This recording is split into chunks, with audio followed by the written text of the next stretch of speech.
Welcome to my YouTube channel. आज हम देखेंगे डेरेनडॉर्फ के संघर्ष के सिद्धांत को। इन्होंने ये कॉन्सेप्ट जो दिया है संघर्ष का सिद्धांत, ये इनका कॉन्सेप्ट क्या है। तो चलिए वीडियो स्टार्ट करते हैं। ये जो थिंकर हैं आपके मार्क्स से संबंधित हैं, मार्क्सवादी हैं। इन्होंने मार्क्सवाद को एक्सेप्ट किया है डेरेनडॉर्फ ने। तो ये इस सीरीज़ को जानेंगे कि इन्होंने क्या कॉन्सेप्ट दिया है। डेरेनडॉर्फ का जो संघर्ष सिद्धांत है मूलतः सत्ता के संबंधों पर आधारित है। सत्ता संरचना जो प्रत्येक सामाजिक संगठन का अभिन्न भाग होती है, अनिवार्य रूप से स्वार्थ समूह को संगठित करती है और उन्हें निश्चित रूप प्रदान करती है और इन रूप में संघर्ष की संभावनाओं को जन्म देती है। वास्तव में समाज में सत्ता का बंटवारा समान नहीं होता, इसलिए संघर्ष उत्पन्न होता है। इस प्रकार डेरेनडॉर्फ का संघर्ष सिद्धांत मूल रूप से शक्ति और सत्ता के सिद्धांत पर आधारित है। उनका जो सिद्धांत है शक्ति और सत्ता पर आधारित है।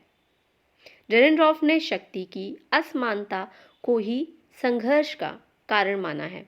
उन्होंने कहा कि जो शक्ति है असमान रूप से है, इस वजह संघर्ष होता है।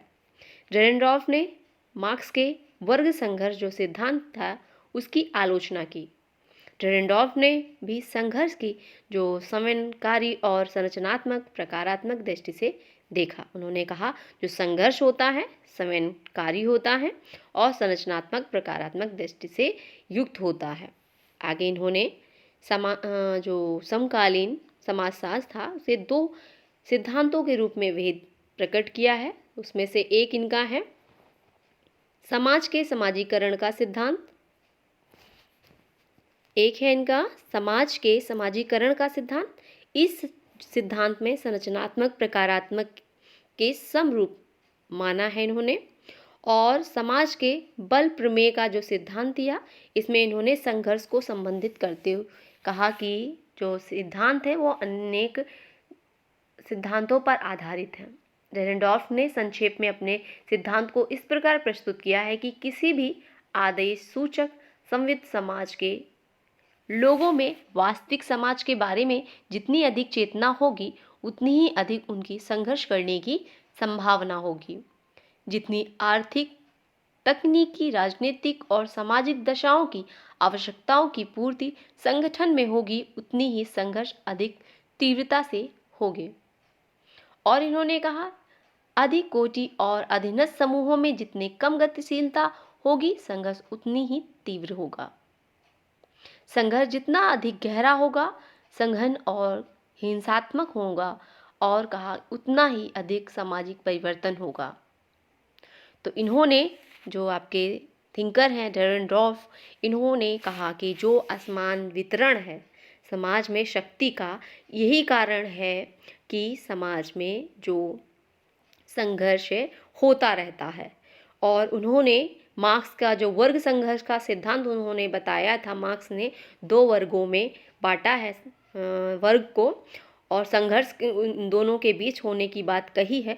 तो डेरेनडॉर्फ इस चीज़ को नकारते हैं और कहते हैं कि ये सही नहीं है। इसका कारण वो नहीं है जो मार्क्स जी अपने वर्ग संघर्ष में बताते हैं कि इस कारण संघर्ष होता है।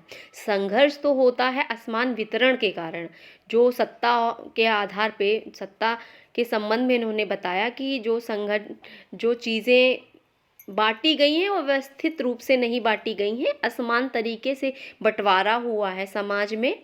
तो जिस तरीके से समाज में बंटवारा हुआ है, इस कारण किसी को कुछ ज़्यादा मिला है तो किसी को कम मिला है। इस कारण समाज में असमानता बनी हुई है और संघर्ष जारी है।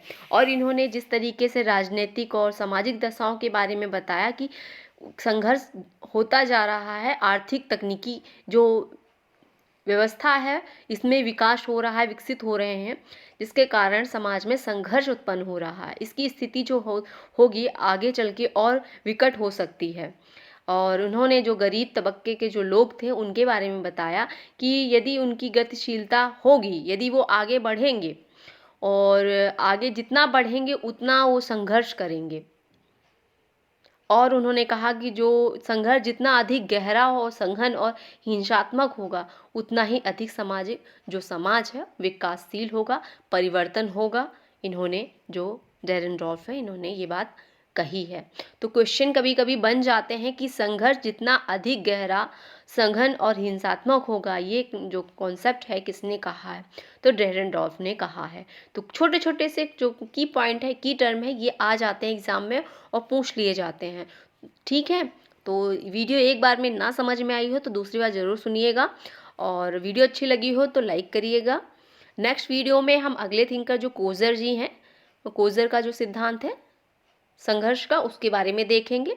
ठीक है, और फिर कोलिंस का देखेंगे। तो इस तरीके से 1 बाय 1 हम जो थिंकर हैं हमारे, उनको कवर कर लेंगे। ठीक है, तो चलिए नेक्स्ट वीडियो में फिर मिलते हैं। Thanks for watch.